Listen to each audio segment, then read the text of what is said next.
Hello hi అందరికీ. ఈరోజు నేనైతే పిజ్జా చేయాలనుకుంటున్నానండి. పిజ్జా అయితే చేస్తున్నాను. దానికోసం నేనైతే ఇక్కడ బ్రెడ్ అయితే తీసుకున్నాను. చూడండి, నాకు మినిమం 6-7 బ్రెడ్ ముక్కల వరకు నేను వేసాను. ఒక లోట, చిన్న లోట నిండా మిల్క్ పోసాను. చూడండి, అది బాగా నానిన తర్వాత మనం చేయాలి. చూడండి, మళ్ళీ 2 నేను ఎగ్స్ కూడా వేసాను. కొంచెం బేకింగ్ సోడా కూడా నేను యాడ్ చేశాను ఫ్రెండ్స్.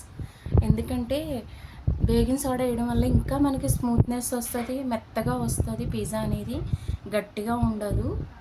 నాకైతే చాలా పర్ఫెక్ట్గా వచ్చింది. అందుకోసం నేను మీకోసం కూడా చూపించాలని వీడియో తీస్తున్నాను. చూడండి, ఇలా పాలు అయితే కరెక్ట్గా మీడియం సైజ్ సరిపోయినాయండి. కరెక్ట్గా చూడండి, కొంచెం బేకింగ్ సోడా అయితే యూజ్ చేస్తున్నాను. బ్రెడ్ అనేది చాలా మెత్తగా మనకి పిండిలాగా అయిపోవాలి. మనం ఎంత దాన్ని కలిపితే అంత బాగా ఉంటుందండి. పిల్లలు కూడా చాలా ఇష్టపడి తింటారు. నేనైతే ఫస్ట్ టైం చేశాను ఇలాగా, అయినా సరే నాకు చాలా బాగా వచ్చిందండి. మీరు కూడా మీ పిల్లల కోసం తప్పకుండా ట్రై చేయండి. ఇలా పిజ్జా అనేది అన్ని రకాలుగా చాలా విధాలుగా చేస్తారు. నేను కూడా చేస్తున్నాను. చూడండి, స్టవ్ వెలిగించాను. నేను నాన్ స్టిక్ పెనం అయితే పెట్టాను. కొంచెం ఆయిల్ అయితే యాడ్ చేశాను అందులో. ఇప్పుడు మనం కలుపుకున్న మిశ్రమాన్ని నేను చిన్న చిన్న అట్టుల కింద అయితే నేను వేస్తున్నాను. ఒకేసారి ఎక్కువ వేసిన వల్ల మనకి సరిగ్గా కుక్ అనేది అవ్వదు. అందుకని నేను చాలా వరకు అట్టులాగా వేశాను. పలుచగా కూడా వేశాను, ఎక్కువ లావుగా కూడా వేయలేదండి. ఇలా మనం సదురుకోవాలండి. సదురుకోకపోతే ఒకే చోటు ఉంటే కూడా ఉడకదు. సో నేనైతే ఇలా అట్టులాగా వేసానండి. నాకైతే చాలా బాగా వచ్చింది.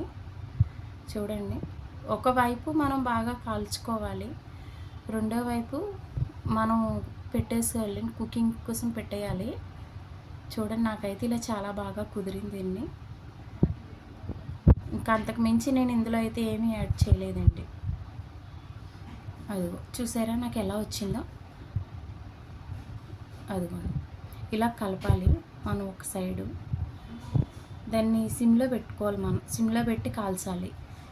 ఇప్పుడు నేను దానికోసం పిజ్జా అయితే రెడీ చేస్తున్నాను. చూడండి, సాస్ వేసానండి. బయట ఏమీ తీసుకురాలేదు, ఇంట్లో ఉన్నాయి వరకు మాత్రమే నేను దీన్ని చేశానండి. బయట నుంచి ఏమీ తేలేదు. ఎక్కువ ఇంగ్రీడియంట్స్ కూడా నేను ఏమి ఇందులో యాడ్ చేయలేదండి. కొంచెం చీజ్ వేసాను ఫస్ట్, మళ్ళీ దాని మీద లైట్గా ఉల్లిపాయలు పెట్టాను. ఒక ఉల్లిపాయ అయితే సరిపోతుంది. నేను 2 పిజ్జాలు చేశాను, రెండింటికి పర్ఫెక్ట్గా వచ్చింది నాకు. చూడండి, టమాటా ముక్కలు కూడా అక్కడక్కడ పెట్టుకోవాలి మనం. టమాటా కూడా సగమే తీసుకున్నాను, పెద్ద టమాటా. చూడండి, నేను మార్నింగు చికెన్ చేశానండి. ఆ చికెన్లో నుంచి కొంచెం అయితే చికెన్ తీసి దాన్ని పీసుల కింద కట్ చేసి పిజ్జాలో అయితే పెట్టడం జరిగింది. నేను సపరేట్గా అయితే కుకింగ్ చేయలేదు, ఓన్లీ పిజ్జా కోసం తీసుకున్నాను. మళ్ళీ దాని మీద సరిపడగా పిజ్జాకి మనం ఎంతైతే వేసుకుంటామో చీజ్ అంత అయితే వేసుకోవచ్చు. మూత పెట్టేసుకొని ఒక 50 మినిట్స్ ఉంచితే చాలండి.